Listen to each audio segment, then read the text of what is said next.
Bonjour à tous, soyez les bienvenus dans votre agenda. Voici les événements à ne surtout pas manquer ces prochaines semaines. Chaque année, le troisième samedi de l'Avent est un rendez-vous incontournable. Tous les mouvements de scoutisme se retrouvent à Vienne en Autriche pour accueillir la lumière, une flamme venue de Bethléem, et la diffuser dans toute l'Europe. De retour de la capitale autrichienne, la délégation française transmettra cette lumière aux représentants de diocèses venus de tout l'Hexagone le dimanche 16 décembre à l'occasion d'une cérémonie écuménique qui aura lieu en l'église Saint-Méry dans le 4e arrondissement de Paris. La lumière de Bethléem continuera ensuite son chemin en France à l'occasion de célébrations éveillées au cœur des hôpitaux, sur les places publiques comme signe d'espérance. Prendre du bon temps tout chou en s'enrichissant spirituellement, c'est le programme que propose le camp Altoum organisé par l'Ovive, des foyers de charité. Ce séjour pour les 19-30 ans se tiendra du 26 décembre au 2 janvier, une semaine de ski et de formation chrétienne, humaine et spirituelle à Briançon et sur les pistes du domaine de Montgenèvre. Au programme de la poudreuse, on l'espère, des temps de réflexion et de partage, des messes et des offices quotidiens, ainsi que plusieurs enseignements autour du Père Montagne. Plus d'informations et inscriptions sur le site www.ovive.info. Pour vous préparer à Noël, rendez-vous le mardi 18 décembre en l'église de la Madeleine à Paris pour découvrir le Requiem de la Nativité. Écrit par Arnaud Dumont, guitariste de réputation internationale, cette création rassemble de grands comédiens, Marie-Christine Barrault, Robert Hossein et Michael Lonsdal.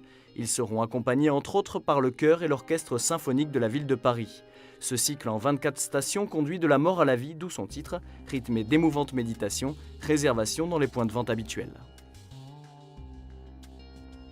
Conjuguer le patrimoine ardéchois avec la musique ancienne dans le cadre d'un festival, c'est la vocation de cette manifestation intitulée Belle Pierre en musique. Pour la dernière journée de l'événement, venez écouter des chants de Noël populaires et traditionnels interprétés par 80 choristes enfants et adultes le dimanche 16 décembre à 17h30 en la chapelle des Récollets à Privas. Ces chœurs chanteront la messe des enfants ainsi qu'une œuvre inédite Vierge Marie, maman de nous tous. Pour tout savoir sur le programme, www.patrimoineenmusique.com.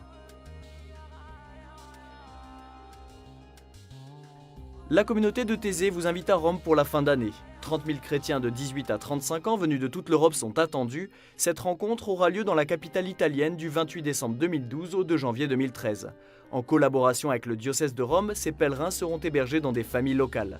Au programme, visite du Vatican, pèlerinage sur les tombeaux de Pierre et Paul, moments de prière, échanges et surtout rencontre avec le pape Benoît XVI.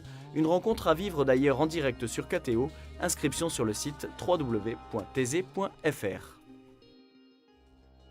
Et si vous souhaitez nous faire parvenir une information sur un événement à venir, n'hésitez pas à nous contacter par mail à agenda@ktotv.com ou par courrier à l'adresse qui s'affiche sur vos écrans.